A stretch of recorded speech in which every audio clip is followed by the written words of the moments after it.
Order. Everyone please stand for the Pledge of Allegiance. I pledge allegiance to the flag of the United States of America and to the republic for which it stands, one nation, under God, indivisible, with liberty and justice for all. Okay, welcome everyone to our June 5th Historic Preservation Board meeting. First thing to do is a roll call, Madam Clerk. Member Young?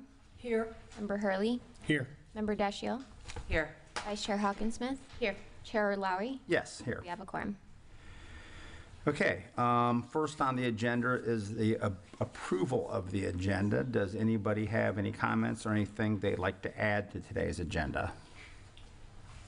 I'd like to add maybe 5C1 after the Key West Architectural Guideline Review, an update on the status of our guidebook.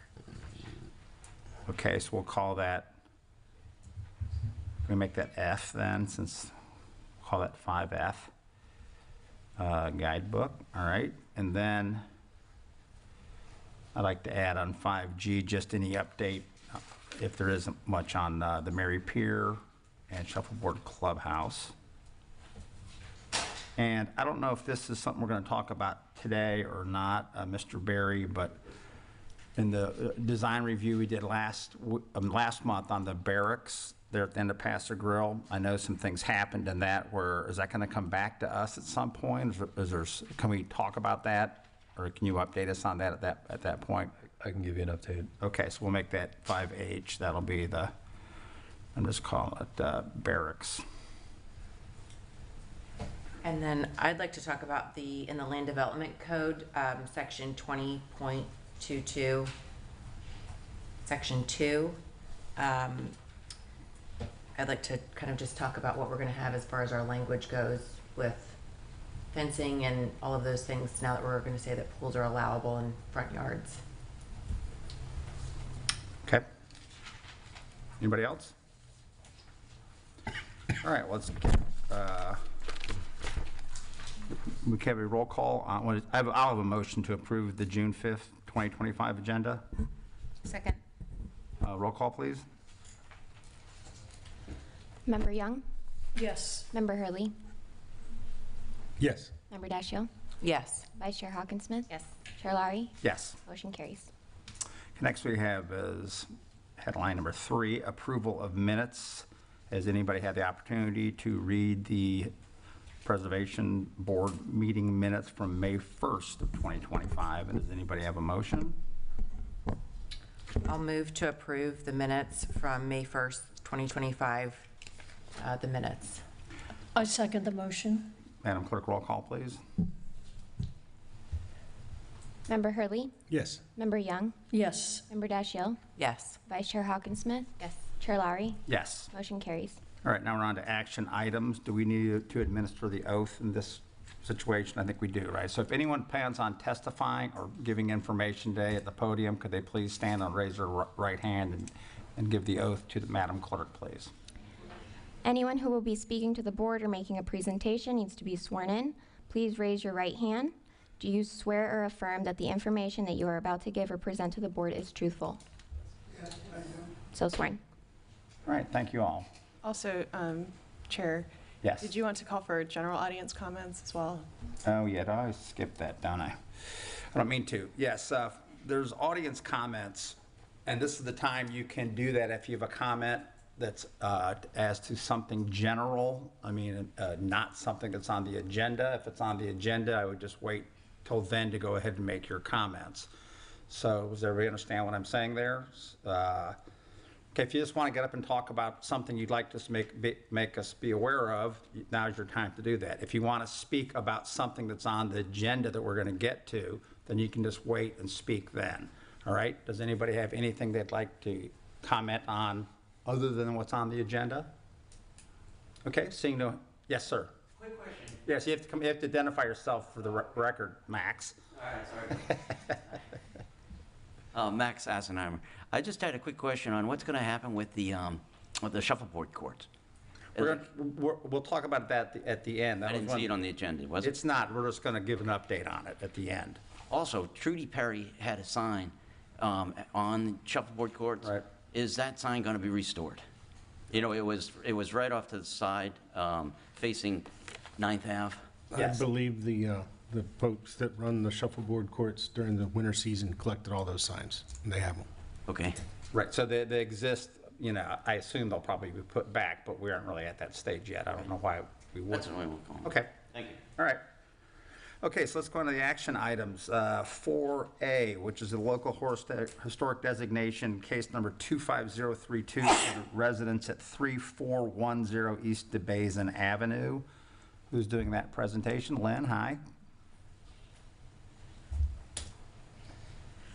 Good afternoon. Lynn Rossetti, contract planner for the City of St. Pete Beach and Historic Preservation. This first property is located in the Don Cesar neighborhood at 3410 East DeBasin Avenue, and it was built in 1948. Let's get some pictures going along here too.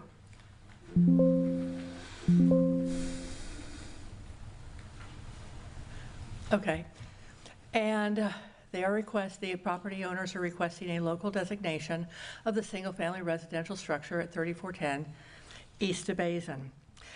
Originally, as you know, we just recently did a historic survey of the area of this neighborhood, and this particular house was considered to be non-conforming, and that is because the front porch had been enclosed, some of the windows had been changed out, and a couple of doors had been changed out. And the property owner was very interested in locally landmarking the property. And when I took a look at the property, I found that it was still very representative and of the same scale and type of construction as other properties in the neighborhood. So it wasn't something that was just, oh my gosh, I mean, it just looks like it blends right in. And as you know, when we can find some things community related or historically related, you know, they may wind up qualifying anyway to go from non-contributing to contributing, which would make them eligible for a local historic landmark designation. This is a picture of the house, and you can see that it looks very typical of most of what is in that neighborhood.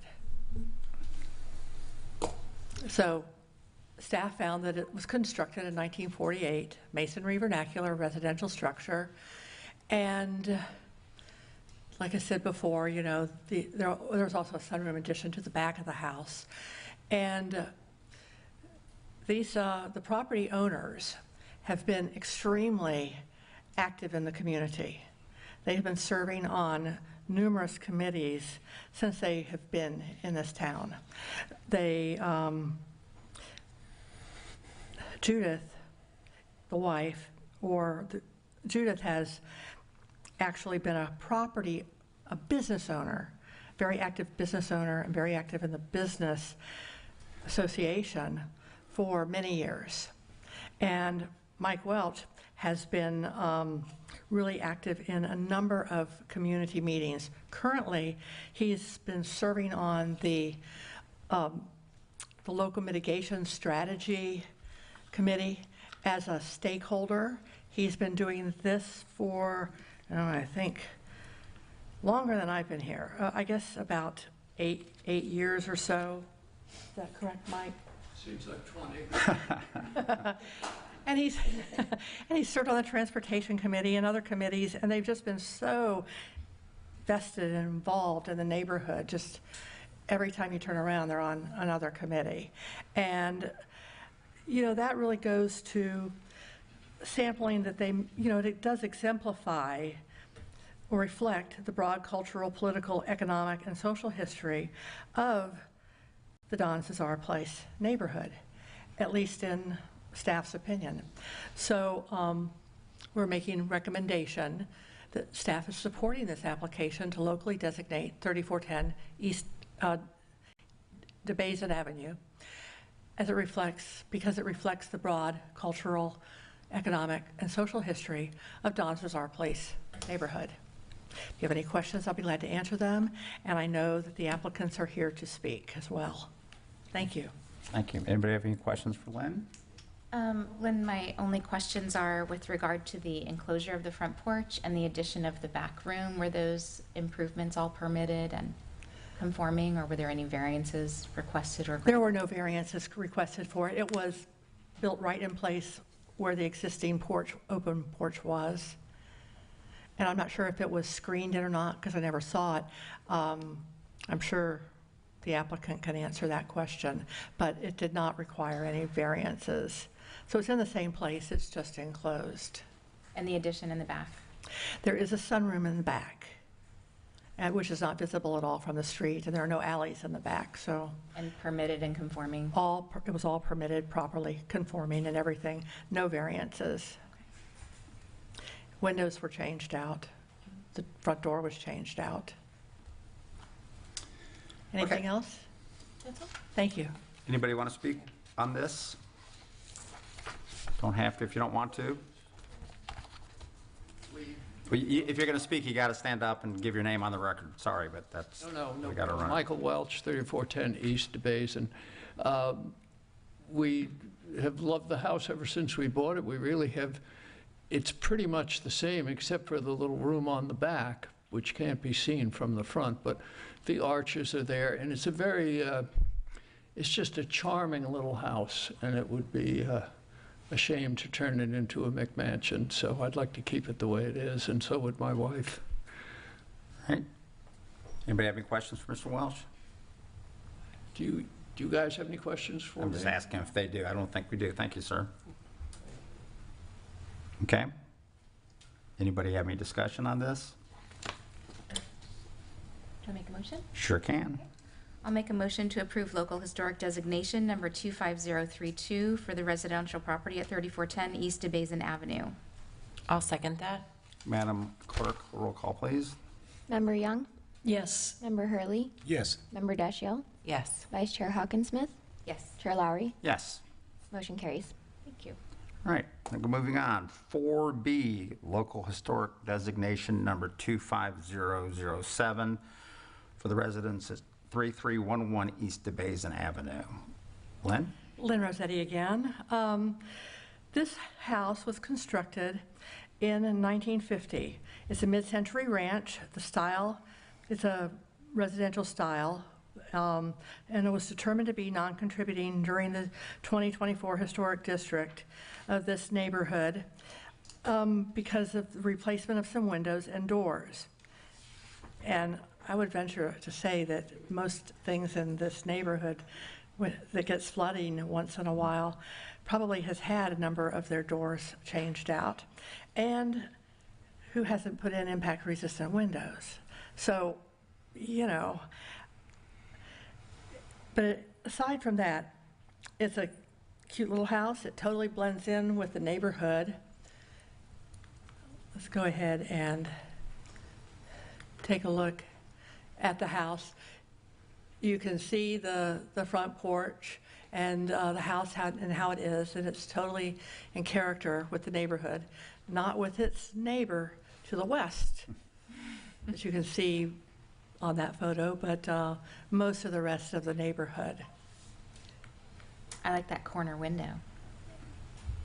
That was how it looked originally in 2011, and this is 2024 today. So another thing, though, is that Bill Stuckey, who is the owner of this property, is pretty significant in his own right. He was a member of the George Bush White House. He was in the U.S. Coast Guard. He was he was staff, White House staff. And I included some photos in my staff report on this, but I did want to read something to you. This is from Andrew Card, who was the chief of staff to President George Bush. And this was on December 20th of 2002. And he says, as we welcome the new year, I thank you for the valuable contributions you have made at the White House and for your service to our country. The President and Mrs. Bush and the Vice President and Mrs. Cheney are deeply grateful for your hard work and dedication. This has been a year of significant accomplishments. Together we have made important progress on domestic and foreign policy issues, including successes on the war on terrorism, the creation of the Department of Homeland Security, education reform, and our efforts to improve the economy and promote culture of responsibility, citizenship, and service. And, you know, he has so many accolades and a number of photos, of course, with the president and other folks.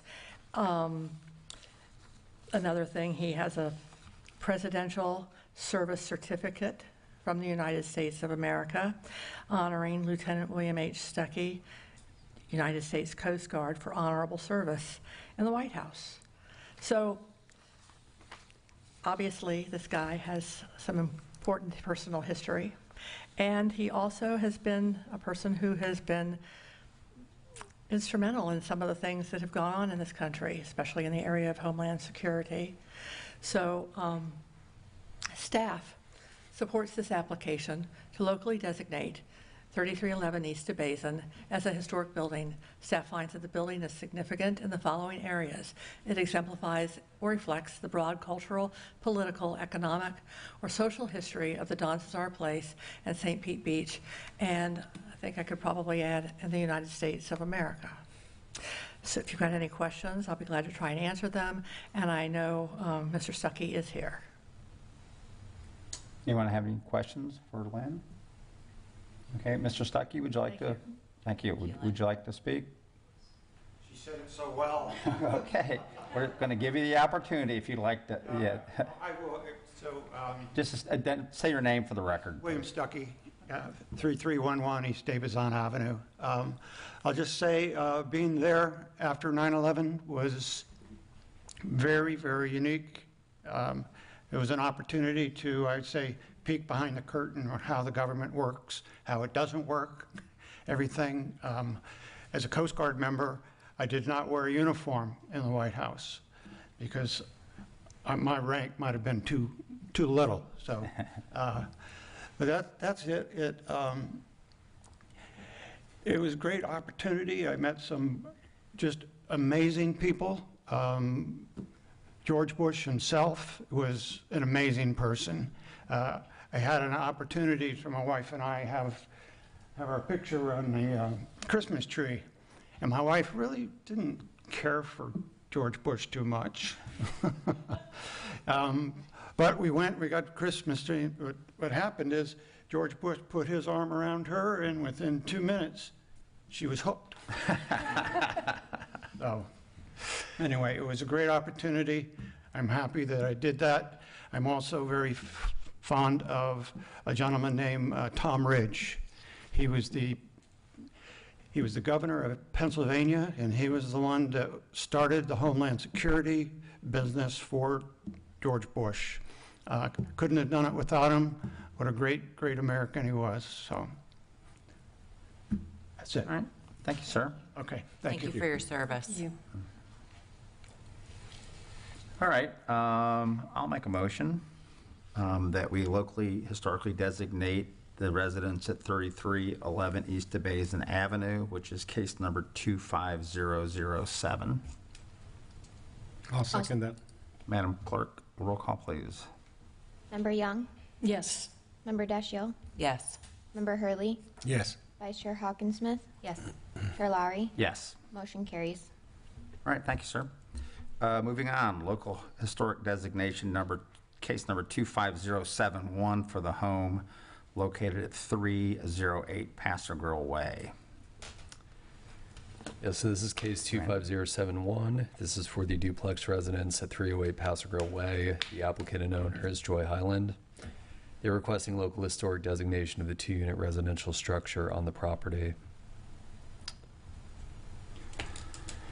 So you can see on the left of the screen a photo from the 1936 appraisal for the structure. We have a large number of these in our archives. I don't know the exact date of the photo, but it was clearly first half of the 20th century. You can see that the form and the mass of this structure have been retained. It is a clear craftsman bungalow-style home. It did undergo a significant renovation to its exterior back in the early 2010s. That included improvements such as replacement of the fiber cement siding on the exterior, replacement of dormer windows. They did go to those 6/1 lights that they have currently, replacement of the shingle roof with metal. But it is a very well-preserved example of the craftsman style, and you can see that in the center there. The structure did sustain some damage. It has been stabilized. The foundation has been stabilized. Permit was closed out for that about a month ago, and it appears that there's need for some exterior siding repairs as well, just underneath the windows. A little bit difficult to make out in this photo, but it can be seen more clearly in the packet. Staff supports the application to locally designate 308 Passive Way as an historic property, specifically the duplex structure. Staff finds the building to be significant in the area of architectural style, specifically that embodiment of the craftsman style. We do ask that the structure be restored, so this approval would be contingent upon that, and I'm sure the owner is working toward that. So the restoration of the exterior would justify its placement on the local historic registry.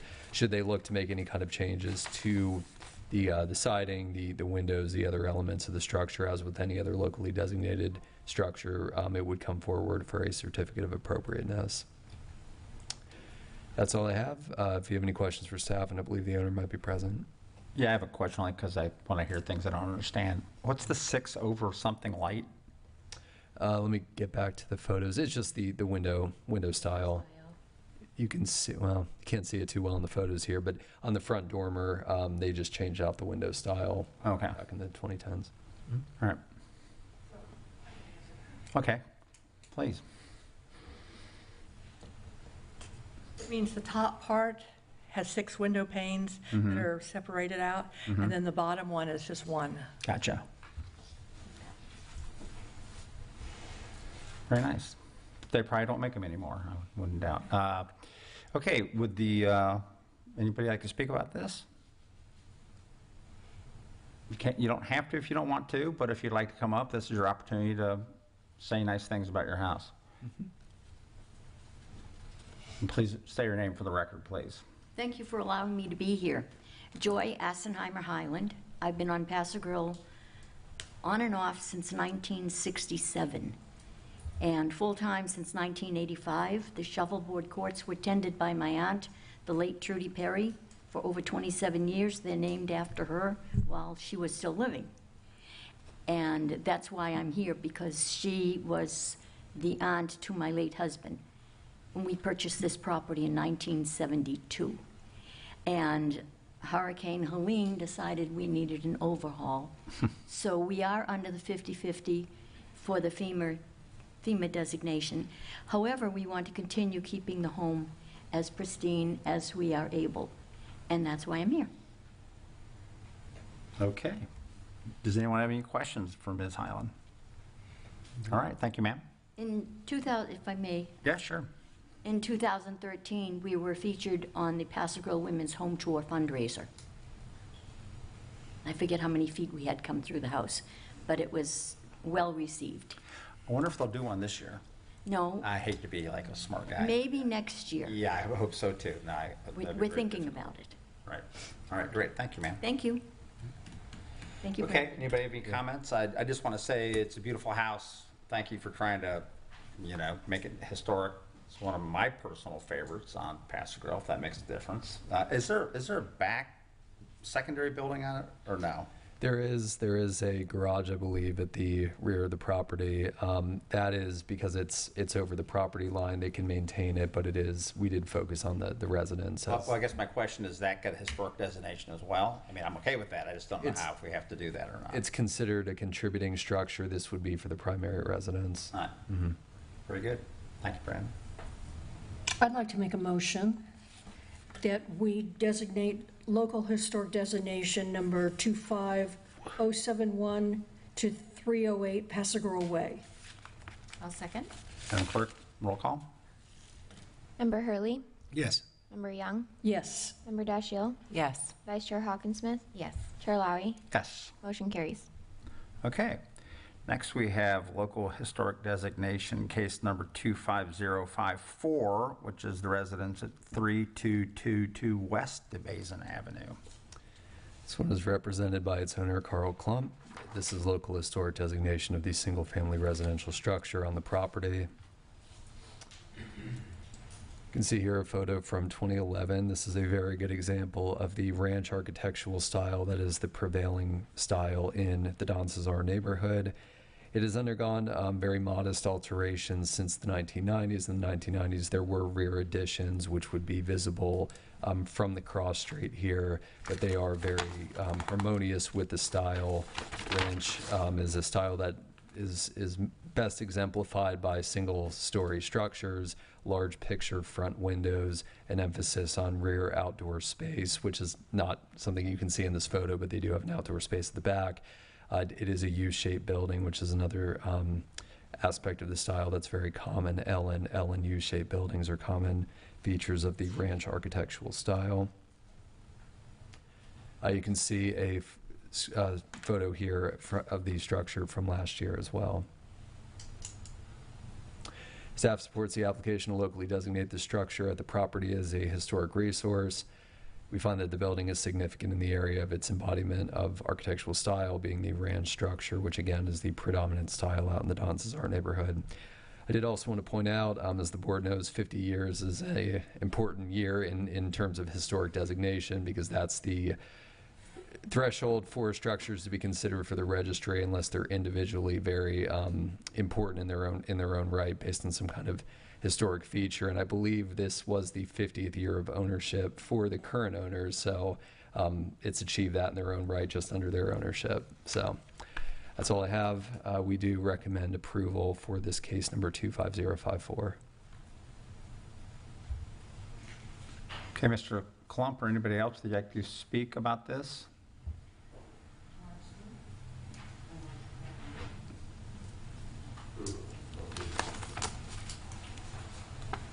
Hi. My name is Sandra Klump.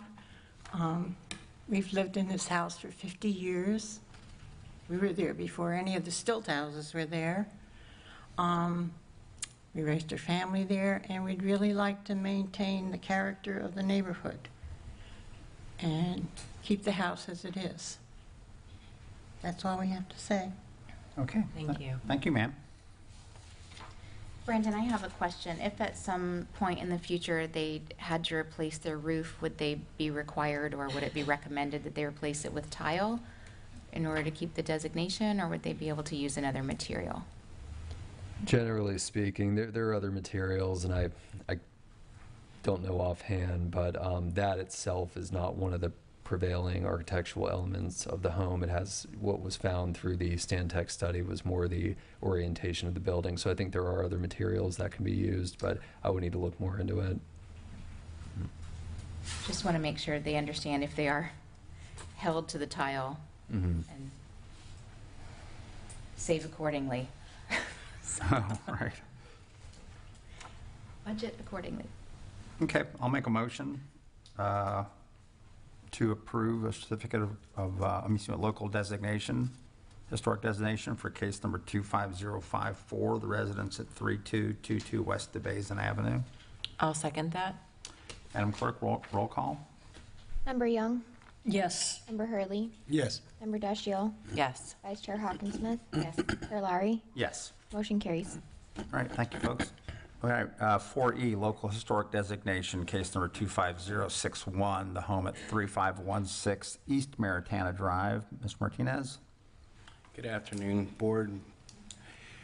Board's Gil Martinez, Senior Planner, Community Development. Before you today is case number 25061, request for local historic designation for the property located at 3516 East Maritana Drive. The owner is Paula Villetti. This is an image of the ranch-style property back in 2011. This is its current condition, or most recent, I should say. Staff supports this application to locally designate the structure, residential structure at 3516 East Maritana Drive as a historic property. Staff finds that the building is significant in the following areas. It exemplifies and reflects a broad cultural and political, economic history of the Don Cesar Place neighborhood and St. Pete Beach. It also embodies the distinctive visible characteristics of an architectural style ranch, period. Motion to approve case number 25061 for local historic designation of the single-family structure at 3516 East Maritana Drive. And I am not sure if Paula Vitelli is here or not, but staff's recommendation is for you to approve, and if I could answer any questions, I'm glad to.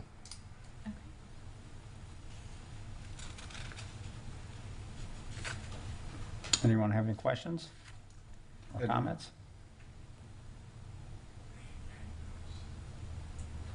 I'll make a motion to approve case number We 25061. should call for comment on the Comment? public. Oh, you're right.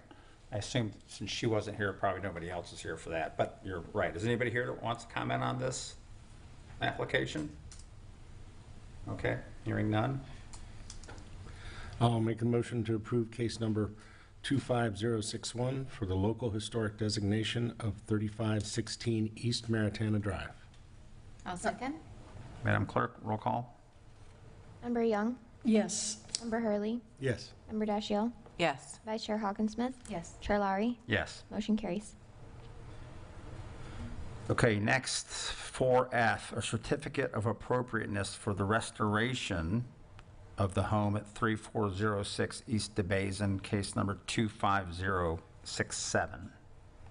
Good afternoon, board members. Once again, Gil Martinez with Community Development.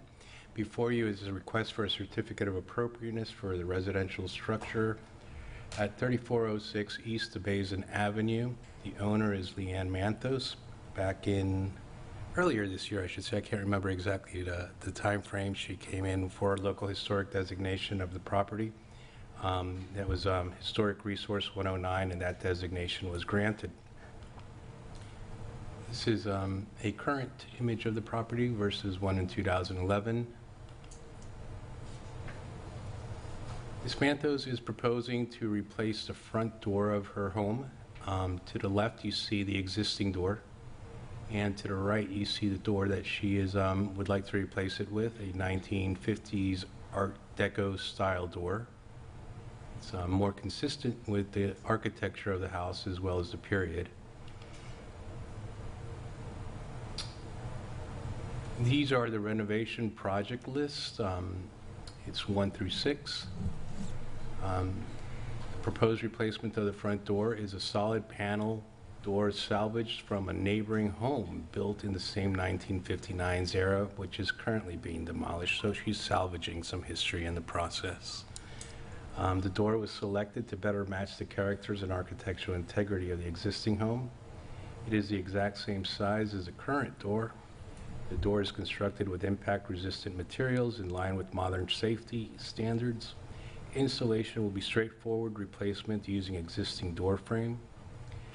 Existing stainless steel hinges will be reused if they are in good condition and compatible. If needed, new stainless steel hinges will be purchased to ensure a secure, long-lasting fit. Staff finds that the criteria in 28-117, exterior maintenance and repair work, is being met in this project, in this request. And staff supports the request to replace the current door of the single-family structure located at 3406 East DeBasin Avenue. The proposed Art Deco style replacement door will further enhance the historic attributes associated with the structure, as well as that of the Don Cesar neighborhood. Recommendation is a motion to approve case number 25067 for a certificate of appropriateness for the exterior maintenance and repair work to replace the front door of the single-family structure locally designated Historic Resource 109 located at 3406 East DeBasin Avenue. If you have any questions, I'll be glad to answer, as well as I believe Ms. Manthos is here to answer any questions that you may have. Mr. Martinez, I guess the question I would have, this is fine, you know, the door's great, all that kind of stuff. Is this something are we required on a historic house that just wants to change a door, that it has to come through us every time? I mean, I don't mind doing it, and if so, that's all right. I'm just wondering what the limitations are. Yeah. Is that just Ms. Manthos being, you know, cautious, and which is great, and letting us know that's being involved, or is it just strikes me that we've had other historic homes that have probably done things without having to come back through here. So I'm just wondering if that's... I don't believe that there's any particular policy that speaks to something as direct as a front door. Right. But amongst us as staff, we discussed it, and considering that the property was designated historically, a local historic designation not too long ago, we thought it'd be a good idea to bring it before you for your consideration. I mean, and I don't have any problem with that. I guess I'm thinking out there, you know, people that have been historically designated in the past, you know, how... so it's just kind of discretionary, I suppose, is when someone wants to do an addition, if a door is considered a replacement as an addition or a historic replacement, they may have to come in front of us. Is that fair to say? I would say that's a fair assessment. I mean, it really is kind of like, what is the nature of the work that's being conducted here? In this case, you know, I think it's almost celebratory to say, hey, you know, she's resalvaging a door from an historic property that was demolished, so and I there's some merit in that. And I think it's a pretty great door, really. I'm just wondering if there's, you know, if there's people out there that think, oh my gosh, every time I want to change a shutter, I come to the historic board. I don't think we're that. We have had people come for awnings. I know, and that's fine too, but I just want, yes, you want to speak? Was to follow up on? Yeah, come forward, please, and state your name for the record. Thank you. Yeah, good to see you. My name is Lane Manthos, and I'm the owner. And yes, I was under the assumption that anything that changed had to be brought before you. So to that point, what about windows? If I update windows but in the same style, does that have to come? I mean, I don't want to waste your time. Well, and I'm not saying this is a waste of time. I appreciate it. No, I understand that. But I don't really, that's why I'm asking these questions, because I don't really know either. If updating windows, I would, well, Brandon can probably answer that. No, generally speaking, updating windows with the same style would not, one-for-one replacement or one-for-one replacement as close as you can get with modern elements is allowed. What was brought up before with the ranch tile home, if you're going from a tile roof to something different, we would probably bring that back because that's just such an essential element of that style. But the updates are usually fine. Okay. Yeah, and I think that's the general rule of thumb. If it's going to be, like I said, it's something as large as a, you know, obviously an addition or a new roof or changing the entire siding on it, then I think that's, for those people who probably aren't listening out there, yeah, that's the kind of thing that we probably should have. But anyway, I like your door. So. Well, I was tickled to find it, and it was right around the corner, and it belonged to a family who their house has since been demolished, and they are rebuilding, but he's delighted that I... Good. Well, I like the fact that everyone can look out the window, including the dog and the cat, right? No matter how high or tall, you know, tall or short you are, but no, it was a great door, and he made it very affordable for me to acquire it. So thank you. You're welcome. Well, with that, I guess we better do the real details here. I'll do a motion to approve case number 25067 for a certificate of appropriateness for the replacement of the door. Second. Madam Clerk, roll call, please. Member Dashiell? Yes. Member Hurley? Yes. Member Young? Yes. Vice Chair Hawkinsmith? Yes. Chair Lowry? Yes. Motion carries. All right. Let's see, now we're on to 4G, which is Certificate of Appropriateness for Demolition, case number 25062 at the home at 2808 Paso Girl Way. Mr. Berry? This is applied for by Larabelle Sullivan. Sorry, I forgot the U there. The request is for demolition of both of the single-family residences on the property. So you can see here the structure in 2011 on the left side, 2023 on the right. One significant change, talking about those unique, not necessarily irreplaceable, but difficult to replace features. Up until I believe around 2015, it did have that rough sawn wood siding that you see on some of the older built homes down in Paso Grill. That was replaced with a cedar shake, which you can see on the right side. And that rough sawn wood siding was one of the standout elements of the structure at the time. You can see here some post-hurricane photos. The city's substantial damage estimate did come in just under 50%. I believe it was around 48%. What the applicant explained through their narrative was that the interior of the structures, obviously wood, had not been aired out. The AC had not been replaced, and there is significant amounts of mold in both structures. So they did find that it is difficult to remediate based on that damage. And so just at this point, let me just ask this question. It's my understanding that the people who are applying for the demolition would have purchased this home after the storm and after basically nothing was done by the previous owners. That's correct, based on what was in the narrative. The board does have the option to delay these requests for 30 days. It's typically not been the policy for the hurricane damaged homes. And staff does support the request to demolish the buildings without the stay. As we ask for with these 2 and above unit properties, we do ask that the applicant and owner acknowledge that they would be limited to the same developed square footage should they choose to rebuild this as a 2-family residence. They do not face that limitation. Should they wish to rebuild with a single-family home, they would only be limited by the setbacks, the height, and the lot coverage of the building types of the Paso Grill overlay. But if they seek to redevelop with a 2-family structure, they would be limited to what they had on the property prior to demolition. And do they also understand that they'll bring their new plans before the board for review? I did not address that with them, but that's a great point. Yes. Is Ms. Sullivan here? Yes, I am. Do you want to come forward, please? And because some of this, as he said, we have to get you either, on by orally.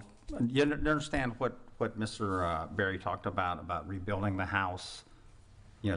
Now you have 2 units there, right? Yes. Well, but we're only going to be building 1 home. Okay, then that answers the question. Because if you wanted to keep the 2, you'd have to build on the exact same square footage, but you're going to build a single-family residence. Okay, great. Yes, we are. All right. And we know that we have to put the plans to the board. Okay. Well, that was just what we just need to get that on the record, that you're aware of that. Okay. Anything else you'd like to tell us about this? Not really. Okay. Yeah. I mean, the condition of the house was so poor by the time we went in to look at it, since they chose not to turn the air conditioning on or to put fans on. So the mold was so severe. But to be fair, we had an interest in finding a piece of property that we want to build a FEMA compliant home. Compliant home. So I have one question. I don't know if you know the answer, Mr. Berry. You may know this, but I read about the significant mold intrusion, and that's in both structures. Is that right? No. Okay. The significant mold. Well, at the time, the significant mold was really in the front structure. Mm-hmm. The back structure, which is above the 2-car garage, I mean, they hadn't turned the air conditioning on there Yeah, either, but I get what you're saying. The second floor was the livable space, and that didn't get flooded, I guess, right? Exactly. Okay. And I'll tell you the reason I'm asking this, and I think it's something we should be doing on these demolition permits from now on, in a way, is trying to determine whether these homes could, and this wouldn't be at your expense, I'm just saying that whether there's an interest in perhaps moving some of these old homes if they can be moved. So now I'm going to start asking people about that kind of thing. And obviously the front of your house, the front house is just had it, and the back house, I'm just going to say it's kind of difficult to move it when it's a 2-car garage on the bottom anyway. So that was just a question I had. Yeah. And I appreciate your answer. Okay. Anybody else have any questions for Ms. Sullivan? Welcome to Paso Grill. Yeah. Thank you. Okay. I'd like to make a motion to approve case 25062 for demolition of the 2 single-family residences at 2808 Pasagrove Way without a stay on demolition. I'll second that. Madam Clerk, roll call, please. Member Dashiell? Yes. Member Young? Yes. Member Hurley? Yes. Vice Chair Hawkinsmith? Yes. Chair Lowry? Yes. Motion carries. Okay, now we go on to heading 5, discussion items. 5A is design review for 107 20th Avenue. Yes, so this is a new home proposed to be constructed to the house medium standards of the Paso Grill Overlay District. That's found in Land Development Code Section 20.24. Mark Strojewski for Patrick DeFore is present. He is with Sturgill Design Build. This item came to the Historic Preservation Board last month for a demolition, and this is the design review aspect of this. It's a little bit difficult to make out on the screen, at least from where I am, but the home does meet the required front setback for the house medium building type. It does meet the 10-foot setback there with the porch on the bottom right of the design. The applicant does extend beyond the 15-foot rear setback into the alleyway setback that is a requirement of the building type. He is aware that he needs to move on to the Board of Adjustment, which I expect to be scheduled this month before the board.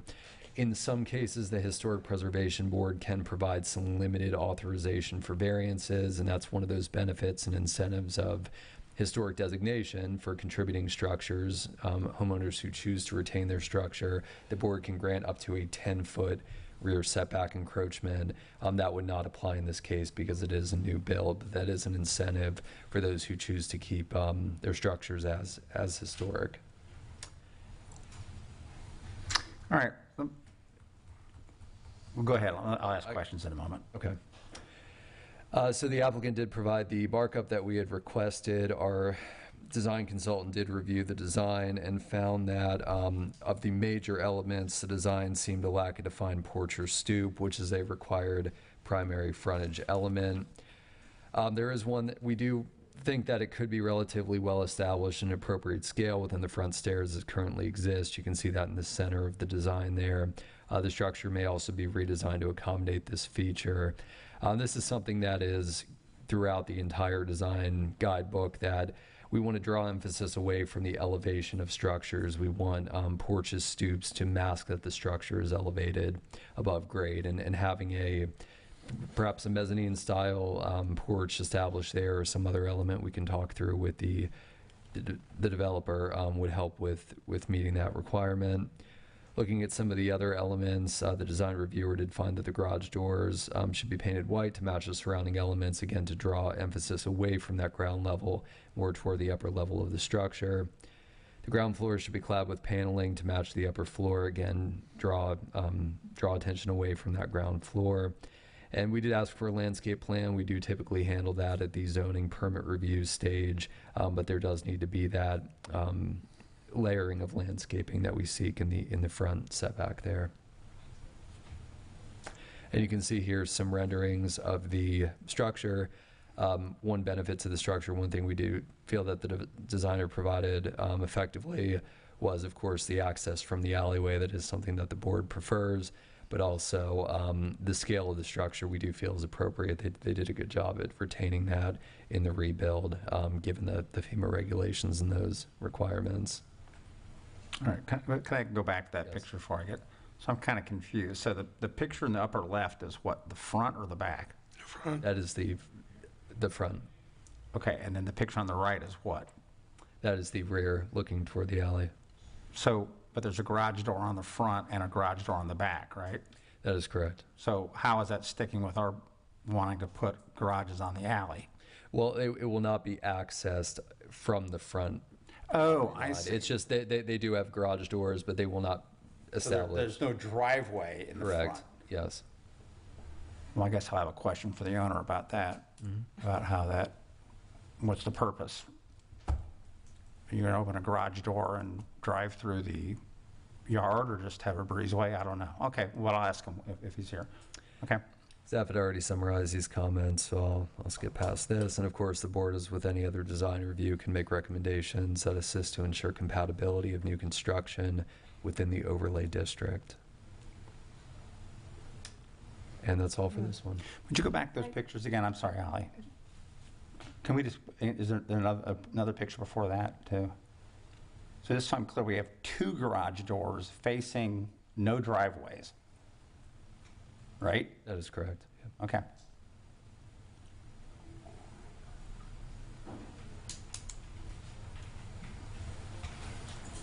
I mean, if we're going to keep talking about it, I as a design review, I don't like that at all. I think the whole concept is to hide the garage doors, and that's why we have alleys, so people can put the garage doors on the back. And to put them in the front is really just cosmetic. And in effect, is totally against the whole concept of trying to put them in the back so you don't have to look at them. So that becomes basically a design feature, is to look at a garage door. And so, you know, I've got a significant problem with that. I don't know about other people, but It just looks like you're encouraging drive over the curb and through the grass to get to this garage. yeah, not only that, but it's, again, you're looking at, again, any person that drive-bys thinks there's 2 garage doors there. And so I just think, I'm kind of surprised that staff didn't have a problem with that as well. Because I think the builder, you're the builder? Yes. I think, did you want to speak? Come on up. Yeah, come on up.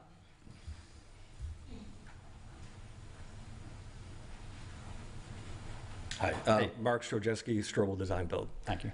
No, that's a great question. So this is a young family, 2 young kids. They've had this home for 10 years, and this was actually their primary residence, 6 months just before the storms. So this is not a voluntary endeavor for them. They didn't want to have to. It's actually been very emotional, a lot of crying and a lot of please save this, please save that. So we're going to incorporate a lot of the parts that we demoed into the new house.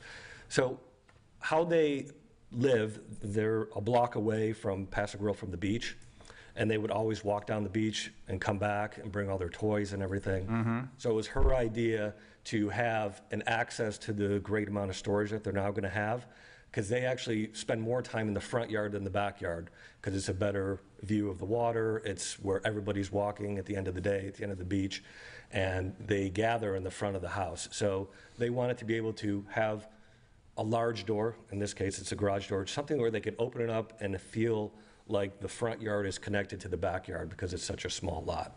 So bicycles and beach wagons and things like that. Exactly. And I understand, Brandon, you know, certainly painting those white would help hide that a little bit more. We could probably find a garage door style that is less conspicuous in a way. Those could also turn into French doors, patio doors, if need be. It's another option. Well, first let me just say this so you understand, I'm not trying to be too harsh about stuff. I think it's a pretty house, a good design. The fact that really they're only going up 2 stories essentially is a great thing, I think, for the beach. They wanted the same exact house. Right, and a lot of people don't do that. They just want to build max. Yep. And so I do appreciate that a lot, okay? And I'm familiar with the work you guys do, and I think you do a really good job and are very conscientious about what's happening. So I don't want to come off as being too negative here.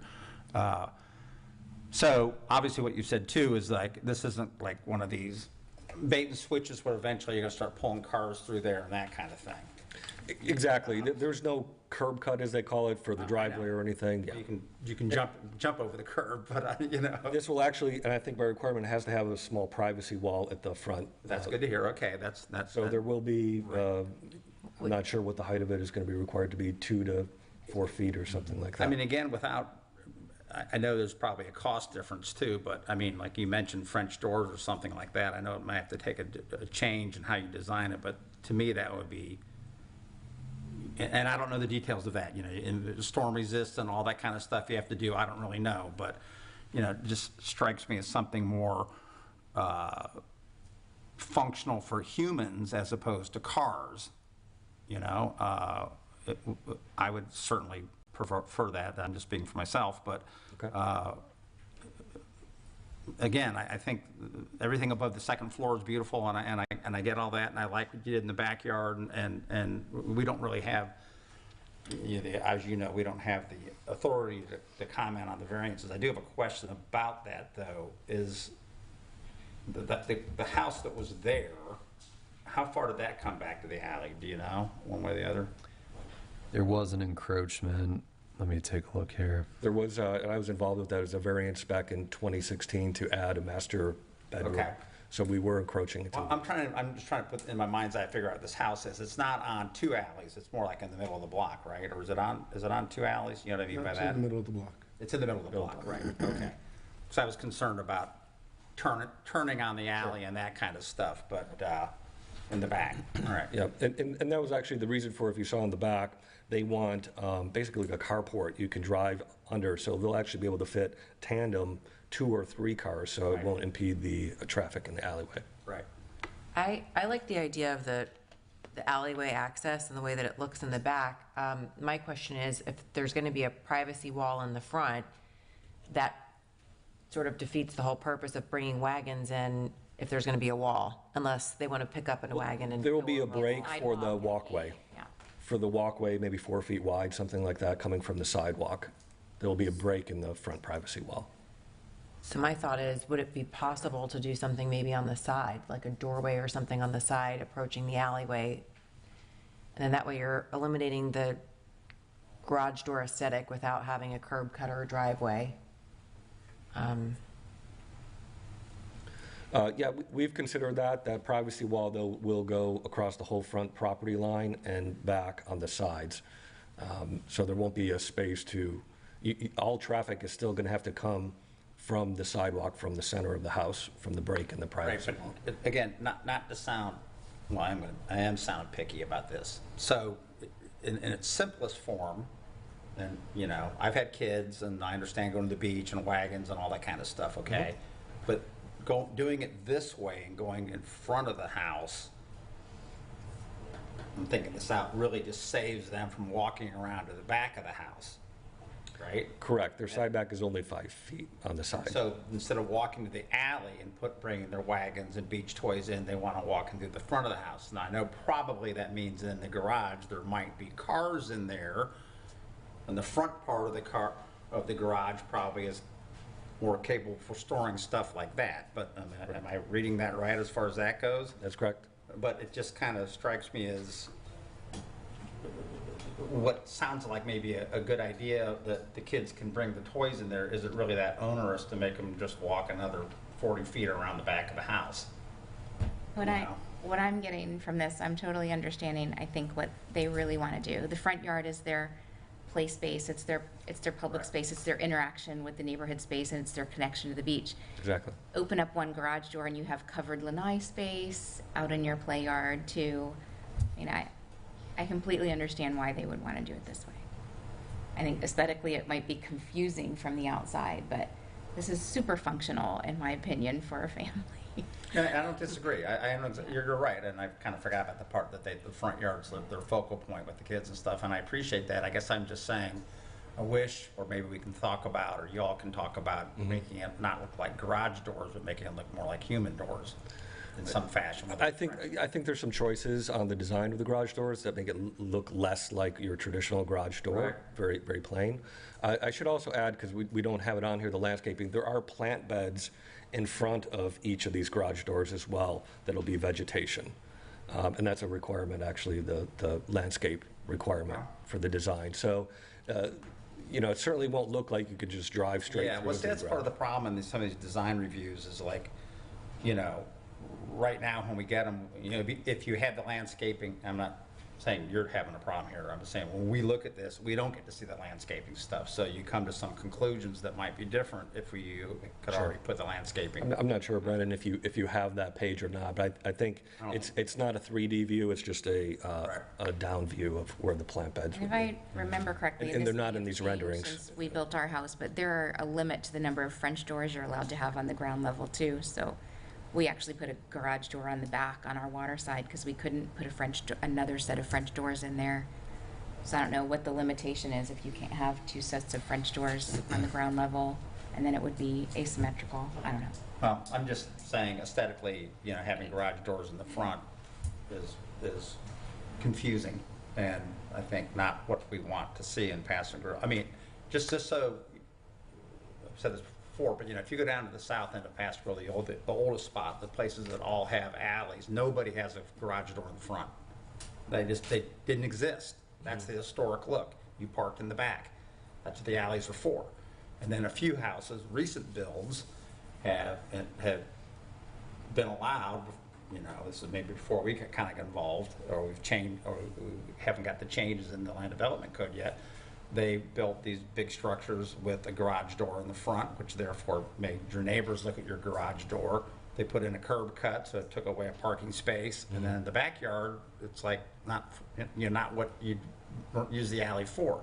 So we're proposing, it hasn't passed yet, if you have an alley, you got to use it for the alley, which this home does, right, except for it still has garage door. It still aesthetically fails that, And so we certainly can't stop that at this stage, because this is just a review, and then that hopeful proposed change hasn't been voted on by the commission yet.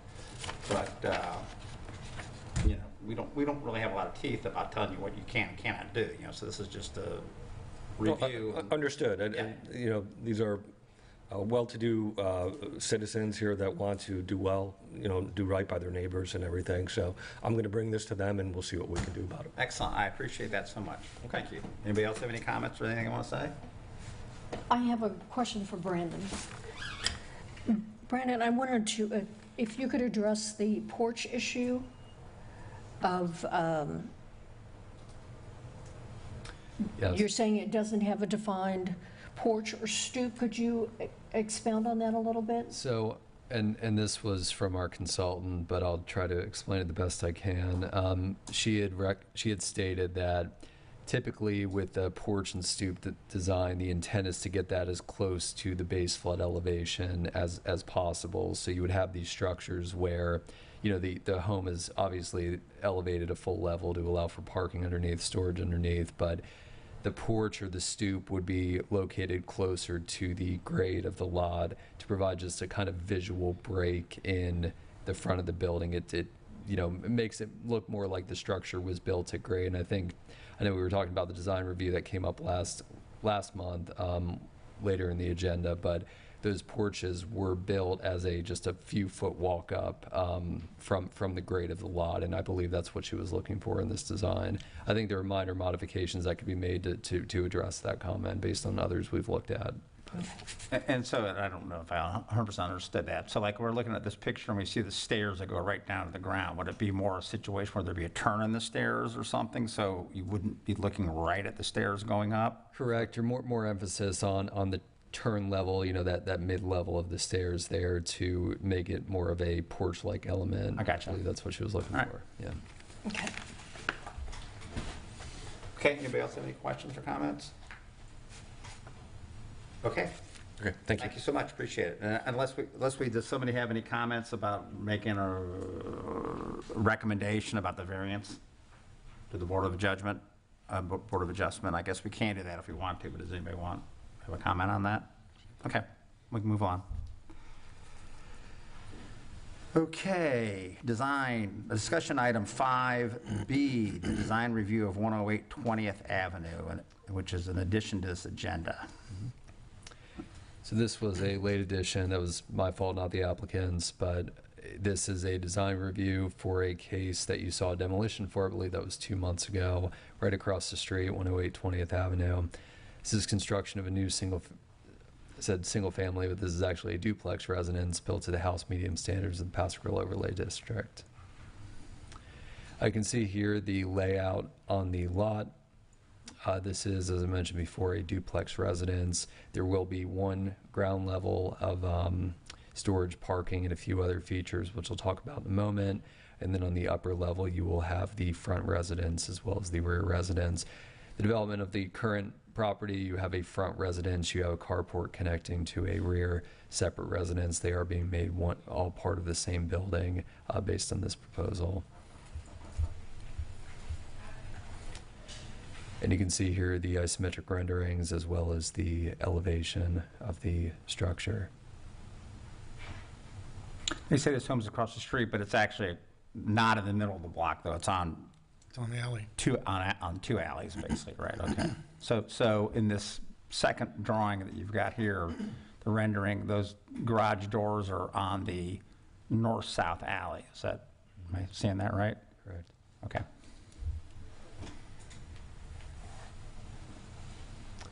Just another view of the interior of the structure. Could you go back to that last one for a second? Just I want to get oriented on that. So in this picture here, the bottom third essentially is the secondary structure, right? Not secondary, but the second residence. That is correct. Okay. So it's not really a duplex, because duplex is 2 equal size units. So I said duplex. We would view it as a 2-family residence. It does have a separate defined kitchen space, and there is not interior access between the 2 units. So we would consider this to be the retention of the 2 units that they currently have on the property, which is allowed by code at the square footage that the applicant's proposing. And I recall this a couple months ago, just so I'm clear on this, because this is really kind of the first time I think I've seen it just like this. And I don't have a problem with it, assuming the code's fine with all that is. But the original home, and we talked about the square footage and stuff, the second residence or the back residence was separated from the building. I think it had a mutual, maybe a carport. There's a carport Connected the 2 of them. Mm-hmm. Doing it this way, where they actually have a mutual wall, is that okay under the code to do that, or so as long as it retains the square footage from initially, they can actually move them back to back like this? That's fine, and we're looking generally at form and massing with these rebuilds. The structure type that they're proposing does allow for multiple residences within the same building. Okay. All right. Thank you. So staff had some initial zoning comments that were published with the agenda pertaining to the setbacks. I have emailed these over to the applicant. They are aware of them. Regarding the AC setback encroachments into the side yard, you could see that on the previous slide. They do hang into the side yard and appear to not meet the setbacks. Regarding the driveway at the back, we do limit the size of the driveway. There need to be a minor modification to that as well. I had pointed out the developed square footage. This came up during the discussion on the demolition as well. The applicant has modified the structure. Looking at the square footage, and I'll address this with him after the design review, it does appear to meet. It just needs to be modified based on how we define that developed square footage. It doesn't take into account the outside walls of the building, it takes account the interior space. So I'll work through that with the engineer for the project. And then I had mentioned to the applicant as well that there are some floodplain restrictions. The ground floor is showing bathrooms, laundry room, and a separate mudroom space, which would be prohibited below the floodplain based on the floodplain codes. There were just a few minor comments related to the design, nothing that's going to substantially affect the structure. Our design consultant had recommended that windows be arranged and selected to meet the similarity requirements of section 20.22B1. That's specific to the structures on the windows on the west facade. The residence should include a porch or stoop as defined in Land Development Code Section 20.15. There are other modifications that would need to be made to either meet the zoning requirements or if the applicant pursues variances for this request. So that might affect how that porch or stoop is designed, but I wanted to point that out as well.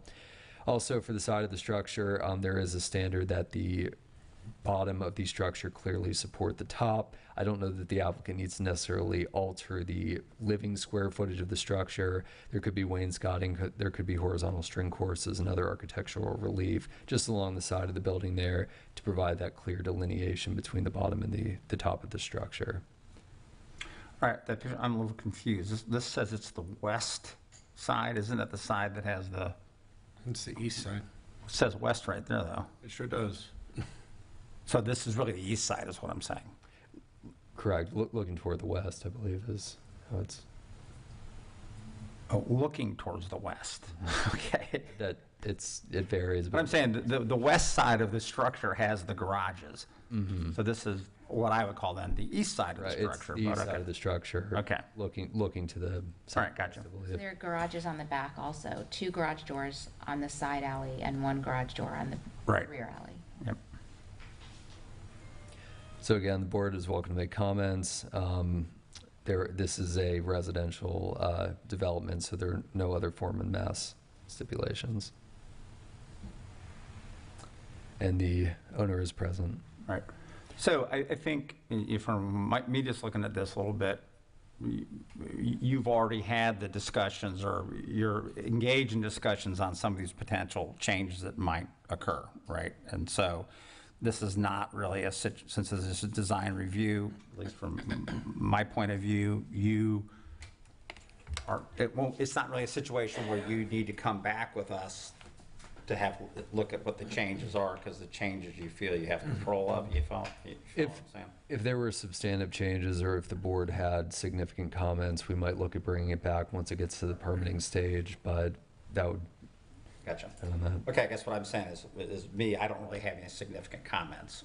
So I don't know about the other board members, if you want to have this come back at another time or whether you're okay with the recommendations that the staff had already had.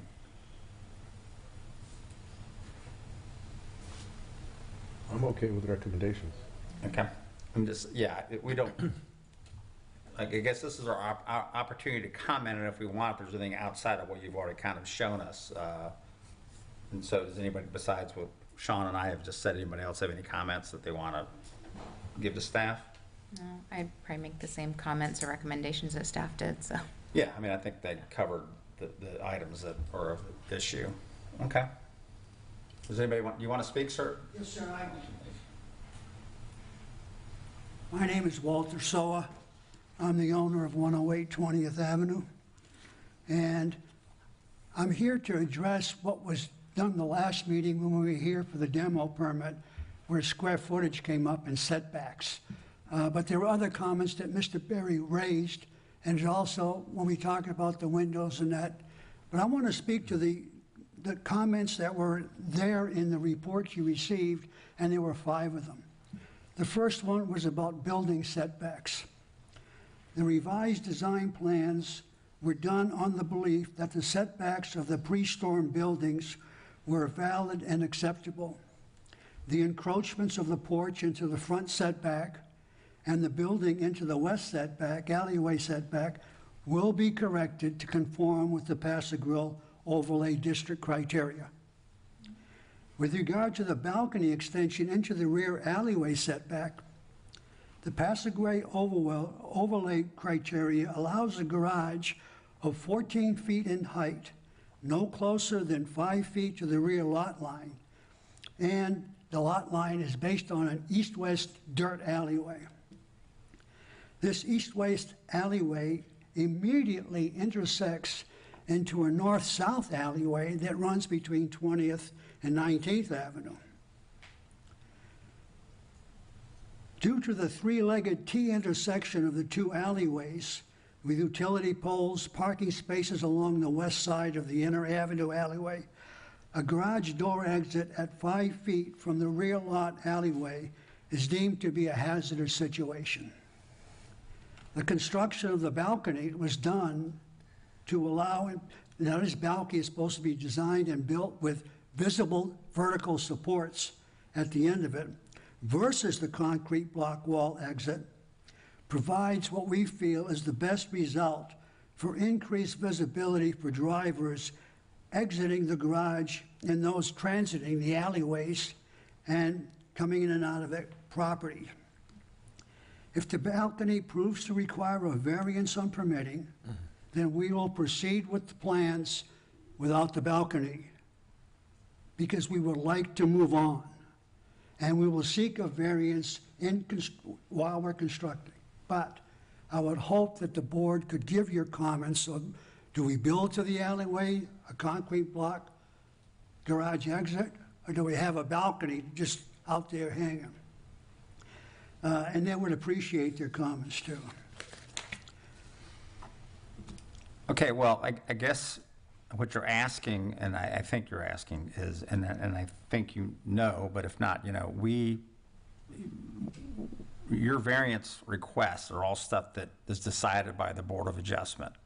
Oh, yes, no, I know. Which is not us, right? I don't want, we're trying to avoid any and all variances. No, I understand that, but I think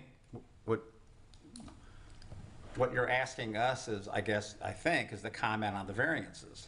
Well, I would say no more comment on the design. Do you feel the design looks better with a garage block, a wall all the way to the alleyway in the back? Or would it look better with a balcony, Yes, I do know, but I guess if you can maybe show me, I Brian. can't show you a picture of the block wall. That's what I'd like to kind of You get see, an idea. what he's showing you is a balcony that sort of drips out over that exit door and just sits there. I'm trying to find that, he's trying to find where that is. Bottom left. Okay, you're right there on the lower level. If you look at the Yeah. lower level drawing, that garage door is the one that's coming out from the garage Yeah. underneath the ADU.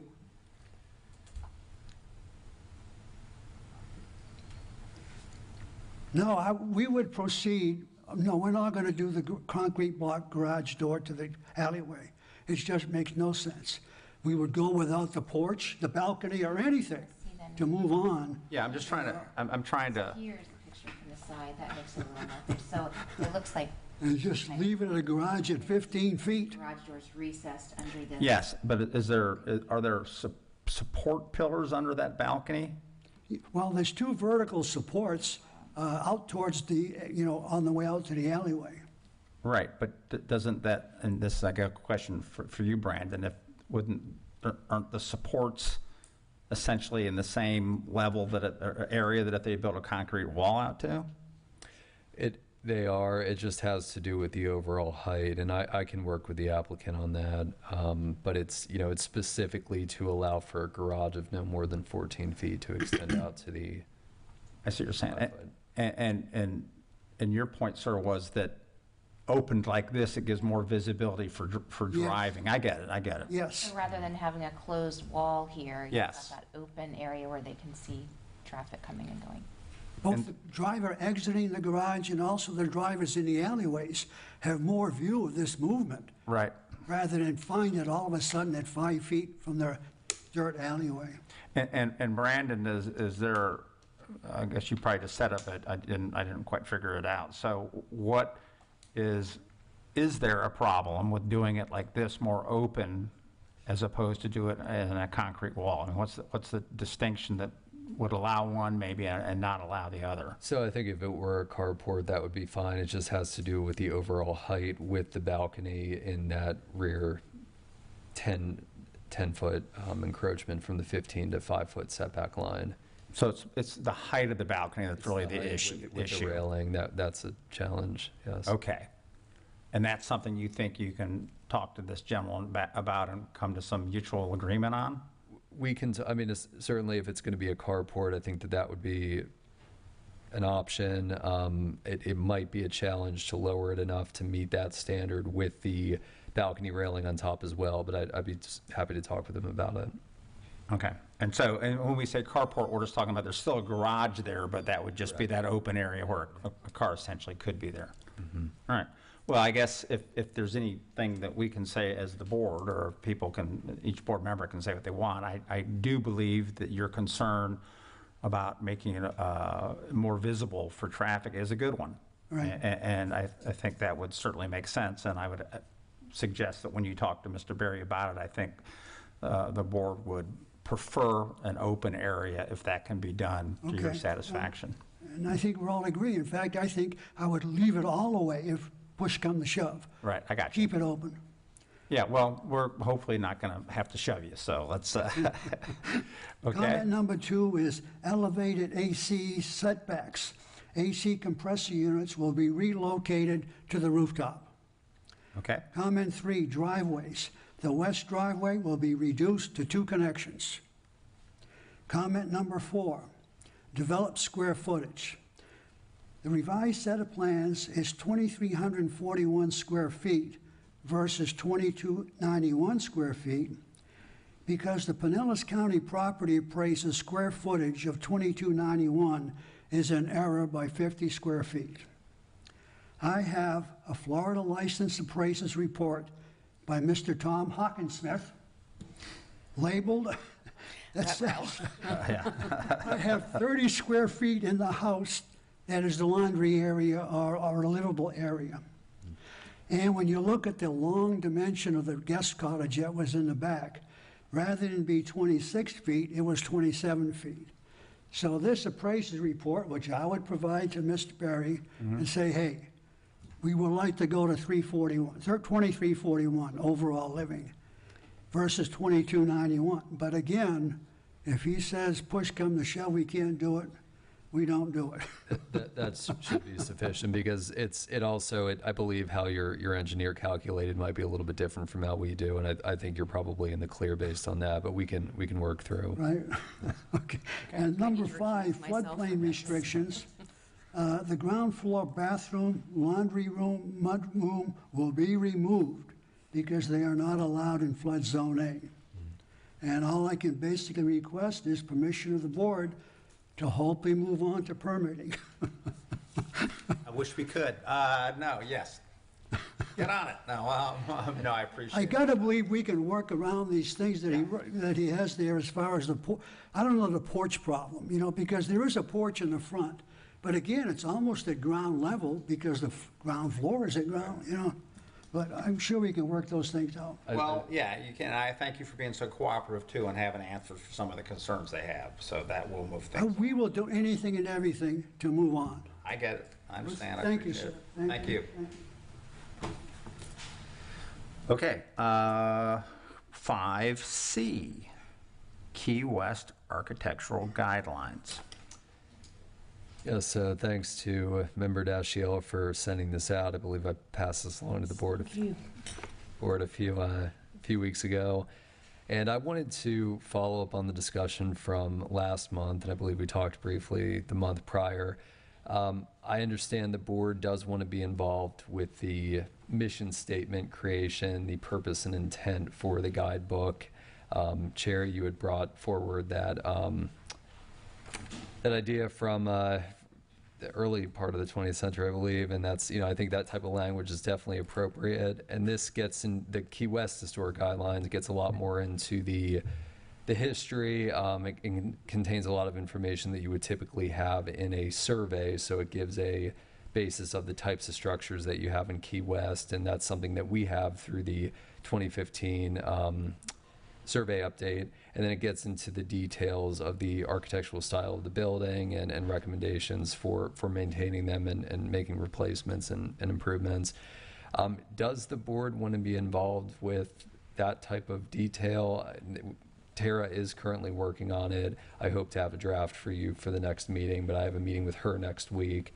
So I'll have updates for you then.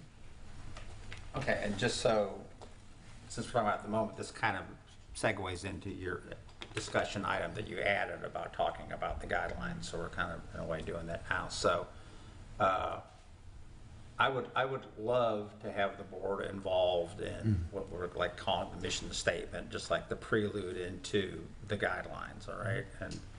And I think that's important because if the guidelines are part of the ordinances, which they kind of haven't been in the past, then that's going to put developers and property owners on notice right away, as opposed to, doing a set of plans, then coming in later and finding out, oh, this is historic, blah, blah, blah. So I think I would love to, if she does a rough draft that we can get a hold of and write on. I did not read all of this Key West architectural what do we call it? Guidelines. However, because I did read a lot of it, and I think what's interesting, or what we should do is, I think for the next meeting, we should bring it up again, and maybe people can go through it, and the board members, and review certain areas that they think might be good to add to our guidelines, or potentially be something we could talk about in the future in maybe changing some of our ordinances.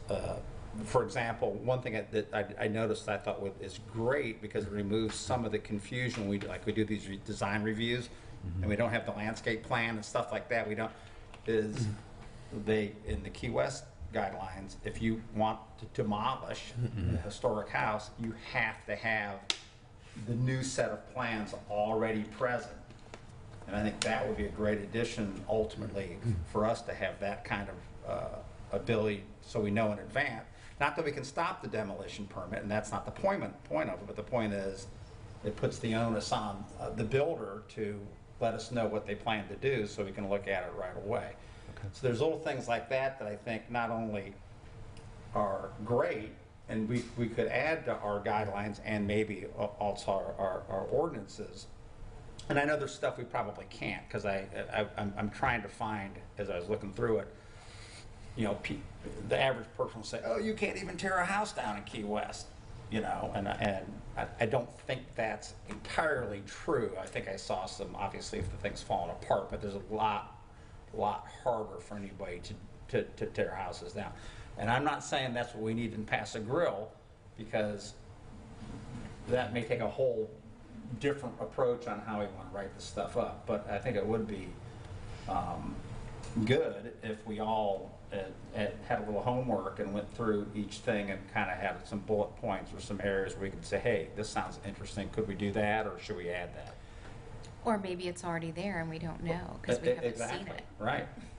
If we had a little side-by-side, if we saw what we have now and what's missing or what we need to build on, and certainly we, as a board who've worked on this for so long, want to have a voice and set the tone for the introduction of the guidebook. Absolutely. And one difference, a major difference, this is the case in St. Petersburg as well as Key West based on what's in this guidebook, is that design review boards do have specific powers where they can basically, through a guidebook, codify requirements. So they can say, this is what we're going to accept. It gives those property owners a heads up that, you know, the fence needs to be this height, you need to submit plans before you demo your home. With this board specifically, you provide the design reviews, but it's as a recommending body. They're not ultimately held to anything that isn't in the code. We would look to probably put those into the land development code. That would need to go forward as an ordinance, either in tandem with the changes that we've already recommended or separate from that. So, the guidebook would be more a visual set of guidelines instead of any codified restrictions. And that's what I'm talking about. When you look at something, you say, oh, that sounds interesting. Well, is that something to put in the guidebook? Is that something we'd have to go change the codes? And I get that. One of the things, like in the Key West, they have the paint. These are the normal colors for Key West houses and stuff. I don't think we want to go that far, but so some of that stuff we can kind of get past. But I thank Danielle for including this because it really does give, as Tia just said, a side-by-side kind of thing we could have ultimately look at on the guidebook. And brace yourself because other districts want this too. So,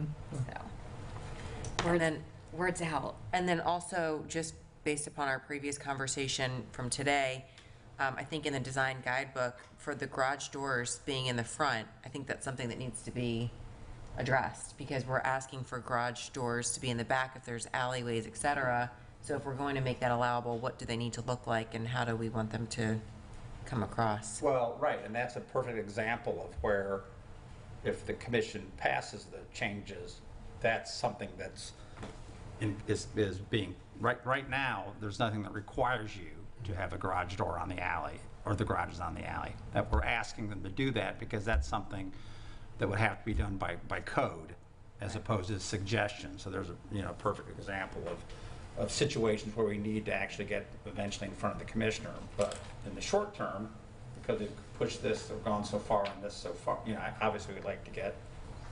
And what is the status of that? I know they had the first reading, so where is it now? So it's been, first reading was approved, no changes. it sounds like we're going to be talking about one potential change, but I don't think that'll affect the Is historic. that something we're going to talk about today too? Correct. And so when do you think we'll get back in front of the commission for? Well, because it references the guidebook, we were waiting to have a draft guidebook before Okay. we move on. So I would expect probably in July that would go, if not early August. Do you think Tara's involved enough? I mean, the guidebook has evolved enough that we can get something to look at in the next month? I hope so. I do know she's given me the basis for our guidebook, and it's Seminole Heights, but they have a lot of the same structure types that we have here. So we could definitely review that if not a draft of our guidebook. Okay. So. And just because we're talking about on that note, right now, is our date July 1st for our next meeting? Or something like that? It's not, is that correct? Okay. Yes. And does everyone believe on the board you will be here for that? I'll be here. I will be. Yes. Everyone's looking at their phones. I'm trying to think if I got anything going in July. I don't think so. And that's a Tuesday. That was the odd thing. It's not a Thursday, I guess it's a Tuesday. Not that it affects the board, but I won't be present at that meeting. Somebody else from my office Okay. will be. I'll be on I mean, I could be out of the area, but if we're miss going to do it, I'll be here, is what I'm saying, so. You won't miss us at all. Well, I guess we'll Wait, see. where will you be? Okay, so nobody has a problem with that July 1st date anyway, right? Okay. Congratulations, Chloe. Okay, do we want, other than my suggestion that we add to next month's calendar a discussion item about the Key West guidelines, hoping that people will have, our board members, including myself, will have looked at it and maybe had some things to share. Does anybody else have anything to talk about right now on the Key West guidelines? I just wanted to point out that I think it's interesting that they talk specifically about proportion, scale, and mass, and that it should be similar to existing historical buildings. So I think that's something that, we kind of keep in the back of our minds of being good neighbors and Right. going forward. If we're going to have houses getting built, they should be similar to those in their community. So, it doesn't look like a sore thumb sticking out. Right. The problem, and I agree with you 100% that on the feeling of that, the problem as I see it, that's ultimately, if we want to do like Key West, where they say, like, for example, they say you can only be 2.5 stories, you can't be like any higher than the existing buildings kind of around you and that kind of stuff. We've already created a problem in Paso Grill where we have 3-story buildings next to a 1-story building. And so that kind of requirement, like to make it 2.5 stories or something, which would be great, obviously that has to go through an actual code change. So that's why when we kind of try to identify what we can do through a guideline and what we can do through a code change. And I'm all for, next year, or I guess it won't be next year, in 2027, we might have another change, assume we don't have another storm, to go in front of the commission. So I think we should start looking that way. You're right, I agree, that's good.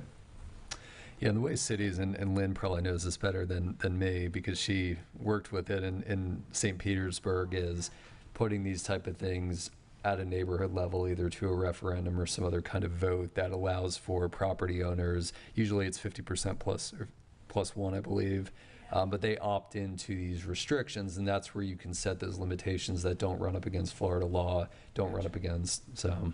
So that's by referendum, is that what you're saying? In St. Petersburg, and I don't know how they do it now, but at the early stages of their historic preservation program, if someone wanted to propose a historic district, say like Roser Park and Granada Terrace, those were the first 2 districts, and so we required a signature of approval of at least over 50% of the residents, of the property owners. And if we got that, it would go forward. If we didn't get that, they didn't. Well, let me see this. This is a real simplification of the issue, but let's say 2 years from now or something, someone decided, we should limit not the heights necessarily, but we should say you're limited to 2.5 stories. And I assume what 2.5 story means is what, the third story can't be a complete story? Correct. Is that what that means? Actually, just along Bay Street, that used to be a plat restriction, and I believe it's based on square footage as well as the amount of square footage relative to the footprint below it. I think it's half or less. So. Right, so the height might be similar to what we already have, but it wouldn't necessarily be a square. It'd have to, okay. So let's say years from now, we all decide, that would be really great because that would look like older homes and stuff. My question is, can that come as does that have to go to the commissioners initially, or is there like a grassroots thing where you can just say, we want a referendum and we want to go to does the board say, hey, we think that's a great idea, let's have a referendum and go see if we can get signatures from the people who live down there? I mean, you understand what I'm saying, protocol-wise? I mean, or procedural-wise? I just don't know how. Well, I'll go back to St. Pete and the first 2 districts that were developed. First in Roser Park, that totally came out of the neighborhood. We had just adopted a historic resources management plan, and they followed that, but it was citizen initiated. I helped them with the boundaries, and then they brought that to the commission. So then, like in that particular case, I don't know if they even had a historic board in St. Pete, but they wouldn't even have to go through the historic board because they can go right to the commission saying, we as the citizens want to do this. I think it went to the commission. That was back in 1987. So I get a feel for how the procedures would work if something like that wanted to happen. So currently we require local historic districts. So if we were to actually establish something at the local level that had that degree of control, it would be entirely an opt-in. That's obviously a challenge because you end up with a very jagged historic district. You end up with gaps in streets and properties. But how other municipalities handle it is typically a 50% plus 1 vote. A lot of communities do, and one of the things that is incumbent on doing kind of up front is delimiting the potential boundaries of the area. And base that on what has been surveyed and what looks historic. Right. In our situation, we already have a historic district. Right? So I guess what I'm saying is if something, I'm just using that for example. Let's say like in Key West, they say you can only have 2.5 stories. So let's say there's interest or the belief is over 50% of the people in the historic district would want to have the 2.5 story requirement. Is that something that the historic board would create? Or is that something that the citizens would bring up independently of the historic board and take to the historic board? And I guess I'm asking for advice on that because I don't know. Is that something, so therefore, would we have a discussion item where the board would talk about it and say, no, that's a bad idea, or yes, that's a good idea, let's go get a referendum, or does the referendum, which comes first? So we would have to enable the referendum through the code. So I would believe that would start like any other code change. It would be brought up to the commission. If they remand that down to the boards, you would be involved, and then we would bring code changes forward to allow that to even be a process. And then from there, the community or the neighborhood would make the decision to move forward with that or not. I gotcha. And in some places, it's the neighborhood, they get an organization together, and it can be initiated in many places that way through the neighborhood, coming to the city, saying that they wanted to become a historic district, like a local historic district or National Register historic district. Well, it's like Tim mentioned a while ago. The storm certainly has accelerated that, and we've done some grants and stuff. I mean, there's probably a good chance that Don Cesar Place could become a historic district itself in the near future, and so all that can become relevant. Okay. Or some other areas in St. Pete Beach, I don't know, but we definitely are getting a lot of historic designations for homes that aren't in the historic district, which is great. But Right. Well, they could be at some point, Lynn. I think we've got one Well, scheduled for North Beach. And This yeah. is what I was going to bring up. I was going to raise my hand and say, can I come and speak? Let's see, we have Corey, the Corey area.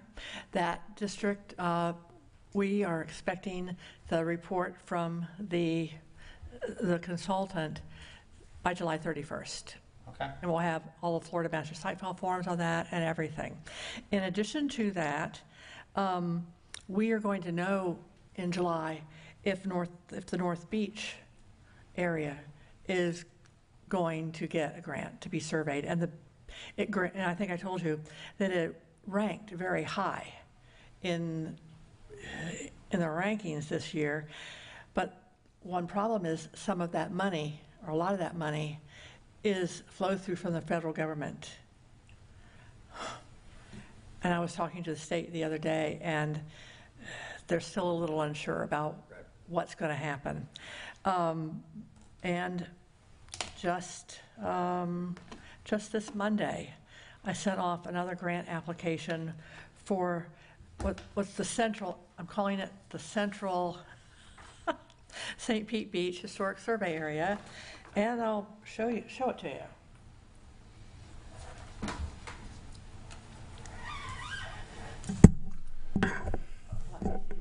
Okay, so what is in the kind of the lavender was built 1975 or later. I mean, or earlier. If it is in the yellow, it was built 1976 and later, so they wouldn't qualify. And then there were some that had no age data. We came up with a total of, well, a ton of properties, but we have approximately 922 buildings that are, that meet the age requirement. So when I wrote the grant, I gave an emphasis on doing what is Long Gulf Boulevard, the commercial, and some of the resorts and things that are older, as well as then on the other side, on the east side, there are some other things that might qualify as well, kind of bringing that away from the residential. Also part of that grant, we would be finishing up Bella Vista. There are 130 properties still yet to do in Bella Vista. Bella Vista had over 500 properties in it that qualified for surveying, and we just couldn't do that in one fell swoop because we can only do about 350 buildings in one survey. Maybe a little more, maybe a little less, because of the funding constraints. So that's why Bella Vista, this would be the third go-around for Bella Vista. But that would get it completely done. So that neighborhood then would be a complete item. So this, for example, we see Bella Vista in this map, right? Yes, that's the top part, the northern part of Bella Vista, and then a little bit along the water. Yeah, I mean, I can tell, I can see what's what, but very, very little of that Bella Vista is that lavender color, but it should be, right? I mean, this is just... It's just left alone. He wasn't analyzing, our GIS person was not analyzing that, only what is in the coloration. Oh, I gotcha. Okay, yeah, because I was thinking that a lot of these fingers that go out.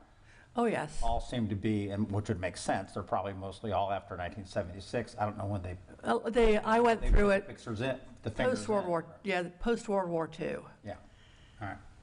Interesting. So, any questions? Thank you. Well, I'll let you. Hopefully, I'll be letting you know that, the Corey. We won't hear by July 1st, but by the August meeting. For July 1st, could you give us kind of a plat or an outline of what those boundaries were that were proposed for the district? Could we see that? For which one? For Corey? Oh, sure. Okay. Yeah, be glad to do that. I know that you did get a map when we first applied, but that was a while back. I can dig it and see if I have it. But. Okay. All right, so I guess we're at the 5D post office update. Anybody have an update on that? Thank you. Yeah, I just wanted to say they're well underway. I spoke with the building official yesterday, and he said that they are getting up to their final inspections. So I've seen trucks there. He's mentioned that as well. So I don't know their plans for a reopening date, but they are nearing their repairs. Okay. And then we have the standing item update on city-owned historical resources, which I guess kind of encapsulates the pier and the clubhouse as well. So for the pier and the clubhouse, for the Warren Webster and the Suntan, we are all ready to go. We're just waiting on FEMA funding for those repairs, seeing what we can get from that. And Chair, you might honestly know more about the Mary Pier and the shuffleboard status. So Yeah, the only thing I can add on that is on the Mary Pier, I know they just got a new appraisal on it, which I think was $210,000. So if we are going by the 50% rule, that brings us down to $105,000 for repairs. I know they're getting some estimates on there now, and I think people are pretty enthusiastic that those repairs can be done for under $105,000. But that's where we're at right now. I think the appraisal just came in late last week. So, and For historic, it wouldn't have to comply with the FEMA 50% rule, right? Correct. well, with that specific structure, because it's over water, there are other restrictions that apply to that. So it would be of a local benefit to have it as a historic site, but it would be a challenge to get a FEMA variance like we do for on-land structure. Yeah, I mean, we are going forward of trying to get it to be a historic site. It's just that building was built like in 1980 or 82, or although I think on that appraisal they have it earlier than that, but I think they're just wrong. So I think we've figured out that the building cannot be historic. But that was one approach to try to get it redone, but now we're looking more at the getting around the 50% rule, which looks like that's hopefully happening. Then on the clubhouse, I don't know, I know they're still maybe getting some estimates about the repairs on that. You know, there's been some discussion, I was kind of at least keeping that under my hat a little bit, but there might be some thought, and that's why I was asking that one, Ms. Bell, I think her name was, I forget, earlier, who was demolishing a house, that some of these house demolitions, if the house is in good shape, maybe we should think about trying to get them moved to the clubhouse and potentially preserving old homes on a spot the city owns. So there's a lot of, you know, a lot of T's to cross and I's to dot on that situation. But I think as we look at Paso Grill and, you know, some of these city-owned properties that might have some room on it, you know, we're going to rebuild the clubhouse, which is great, or maybe you could move a house there that's not too big, and that would be the new clubhouse, and you'd therefore have an old house that's really more historic than the clubhouse. I mean, the clubhouse, I don't know when it was built, but I've seen photographs. I think it was probably in the 50s or 60s. A lot of people think it was there for a really long time, but I believe there was a fire station there in the 40s and 50s. And Sean, you probably know, right? I remember a lot of it. Yeah. Not because you're that old, I mean, I'm just saying. Yep, it's fire station and everything in the end of that on the Paso Grill side. Max has something. Since you're on the shuffleboard, can I show you a picture of the sign I was talking about? Yeah, but I know they've got it. I mean, I believe they have it. Is there lighting at the shuffleboard court now? That I don't know. Yeah, I don't know either. Lighting at the shuffleboard? Oh, yeah, I remember that, of course. Yeah. Well, there we go. That was the sign I was talking about. Yeah, well, Max, as far as I know I've heard them say they've kept some shuffleboard, they've retrieved it, but that looks like, I was thinking it was like a plaque on the side of the building, you know? But that looks like it'd be something that's wooden, right? No, that's I think man-made structure. I'm just concerned that a storm would have taken that out. Yeah. I don't know if they. That's why I was wondering if it's going back. But, I thought they maybe had found it, but maybe they hadn't. But I would just say we're not at that point yet, but I don't know why anybody would be saying we wouldn't have it redone. Okay. I mean, that's what it is. Okay, yeah. Here it's historic. Yeah, for sure. I had brought up pre-storms, I think, that I love that sign personally because I walk by it a lot. that it'd be great to have something maybe underneath of it explaining who she was and what she was to the community and why it's named for her. So maybe that's something that we can kind of add into the replacement of the sign. Yeah, I've got lots of pictures. I think Sean does too. Because his dad and Trudy were instrumental in keeping that alive for 30, 40 years. Yeah. More than that, over 60. Which is incredible. And only because I know someone has to leave at 4:30, I was told. That would be me. Okay, well, that's okay. I'm trying to, I mentioned the discussion item on the barracks. The only thing I think you know what I was talking about, that they brought in a whole new set of plans that we never saw for design review. Are we going to get to see those again?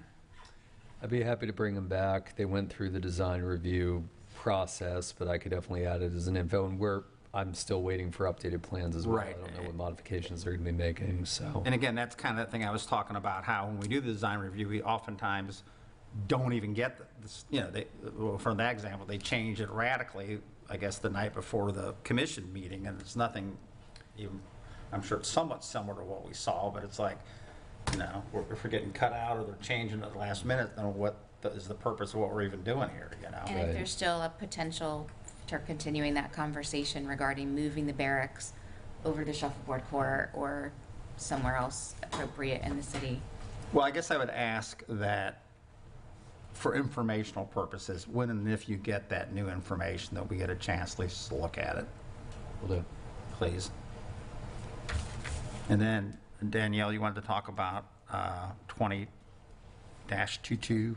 Yes, so I know that we had talked about the pools being allowed in the front and then not allowed in the front, and then we went back to being allowed in the front. So my thought is, if we're going to amend to allow pools to be in the front, is it possible to amend some sort of a language that any of the fencing that would then be around those pools not to exceed 4 feet above perhaps the natural grade? Either in the front, well, both in the front yard, and then the property line, and then the established primary structure or setback, whichever is the greater out of all of those. Only because I'm sure we've all driven by now, there's an 8-foot fence on Passer Girl Way, and it kind of got my mind going. And so as I'm looking at this, I'm thinking, are we going to start, is that going to be the new norm? If people are putting pools. Where is that? Yeah, there's still a front yard fence height restriction, pool or no pool.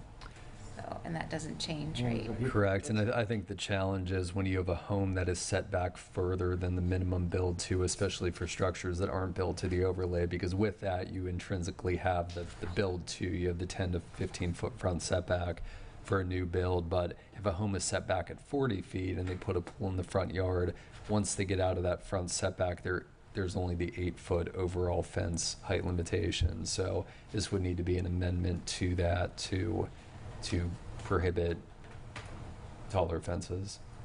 I think that aesthetically speaking, that's something That fence height should be tied to the front facade of the house, I Yeah. think, not necessarily the formerly recognized setback. Right. Yeah, and I think the way we talked about the amendment, it wasn't like, they'd have to get a variance to put in the front yard, wasn't it? We're just saying to them that they aren't prohibited from putting a pool in the front, because we were trying to get around them building a pool in the back and then put the Right. garages in the front and all that kind of stuff. They may not necessarily need a variance. Now, if you were to have a situation where, especially an interior lot, set the facade of the home back to be able to accommodate a pool in the front yard, that wouldn't be allowed. But I believe 3-4 months ago, this board saw a design where they still had the front porch, they still had the front facade at the setback, but along the side of the house, Right. still in the front yard, was a pool. Something like that could be permitted, especially if they were trying to Right. accommodate parking in the back. And I don't mean to speak for you, Danielle, but you're obviously saying, I think, that we don't want any 8-foot fences in the front yards, right? Right, to become the norm, so Yeah, that so someone. I don't even know the one you're talking about, but I totally agree. I don't know if that's, I think it needs to be a maximum of a 4-foot height regardless. well, isn't there already a limitation on the fencing in the front? So It's the setback, I think.